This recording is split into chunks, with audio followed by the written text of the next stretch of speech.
Assalamualaikum warahmatullahi wabarakatuh. Halo, apa kabar anak-anak? Bagaimana keadaan kalian? Semoga kalian dalam keadaan sehat. Sebelum pembelajaran dimulai, marilah kita berdoa terlebih dahulu dengan membaca bacaan basmalah bersama-sama. Bismillahirrahmanirrahim.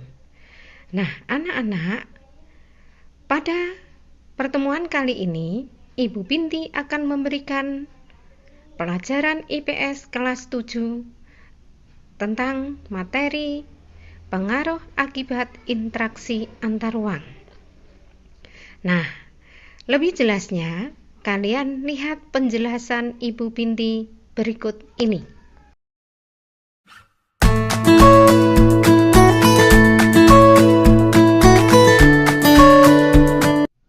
Materi IPS kelas 7, bab pertama tentang perubahan akibat interaksi antar ruang.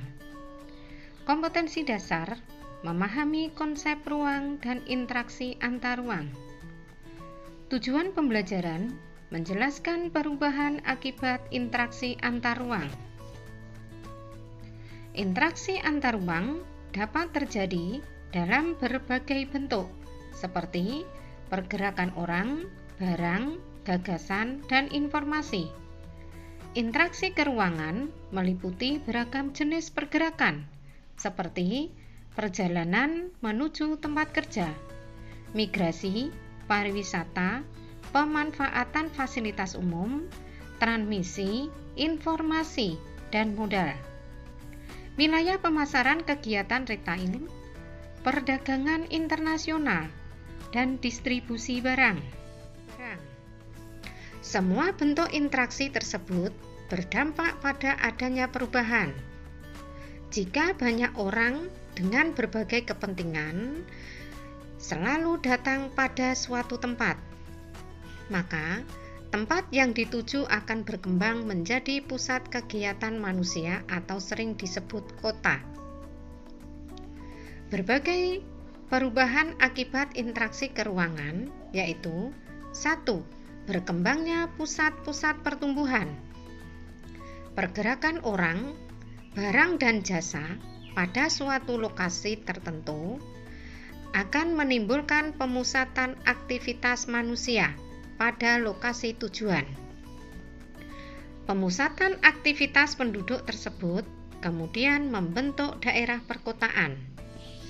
Daerah perkotaan merupakan pusat pertumbuhan suatu wilayah, karena sebagian besar aktivitas terkonsentrasi di wilayah perkotaan.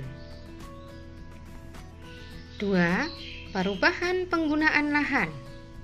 Aktivitas penduduk yang terus meningkat pada akhirnya akan memerlukan lahan untuk menampung aktivitas tersebut.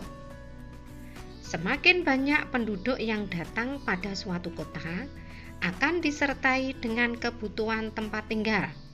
Akibatnya, terjadi alih fungsi dari lahan pertanian menjadi pemukiman. Hal yang sama juga terjadi pada industri, perdagangan, jasa, dan lainnya yang memerlukan lahan untuk menampung aktivitasnya. Dengan demikian, terjadilah penggunaan lahan dari pertanian ke non-pertanian. Contohnya, permukiman, industri, perdagangan, jasa, dan lainnya. 3. Perubahan orientasi mata pencaharian. Interaksi spesial umumnya itu terjadi karena adanya kepentingan ekonomi, khususnya yang berkaitan dengan pekerjaan. Daerah yang menjadi tujuan pergerakan penduduk akan dihuni oleh mereka yang memiliki pekerjaan yang beragam. Jenis pekerjaan juga berkembang karena adanya kebutuhan akan barang dan jasa yang semakin beragam. Orientasi pekerjaan berubah dari yang tadinya berorientasi pada sumber daya alam, khususnya petani, menjadi pekerja lain. 4. berkembangnya sarana dan prasarana, terjadinya pergerakan orang, barang, dan informasi memerlukan sarana dan prasarana. Pembangunan sarana dan prasarana akan semakin meningkat dengan meningkatnya pergerakan tersebut. Contohnya, kendaraan, jalan, fasilitas umum, pusat-pusat perdagangan, dan lain-lain. Terus bertambah dengan semakin meningkatnya interaksi keruangan. 5. Adanya perubahan sosial dan budaya. Adanya pergerakan penduduk dari satu tempat ke tempat lainnya akan disertai dengan interaksi sosial. Terjadinya interaksi antar anggota masyarakat akan disertai pula dengan saling pengaruh terkait dengan norma dan nilai yang dianut oleh masing-masing individu atau kelompok. Perubahan sosial dan budaya pada saat ini tidak lagi hanya karena adanya pergerakan penduduk, tetapi juga karena adanya aliran informasi dari satu daerah ke daerah lainnya, bahkan antar negara atau benua yang jaraknya sangat jauh sekali. Contohnya, gaya busana aktor dan aktris di Amerika kemudian ditiru oleh penduduk Indonesia. 6. Berubahnya komposisi penduduk. Interaksi keruangan dalam bentuk pergerakan orang akan menimbulkan konsentrasi dalam suatu wilayah.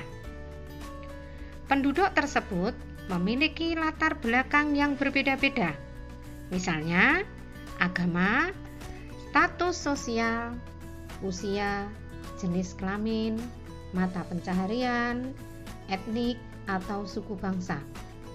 Akibatnya, komposisi penduduk berubah dari yang awalnya relatif seragam, misalnya sebagian besar etnik Sunda, kemudian berkembang menjadi beragam etnik. Demikian materi yang saya berikan tentang pengaruh akibat interaksi antar ruang. Tetap semangat dalam belajar, jaga kesehatan, jangan lupa makan makanan yang bergizi. Wabillahi taufik wal hidayah. Wassalamualaikum warahmatullahi wabarakatuh.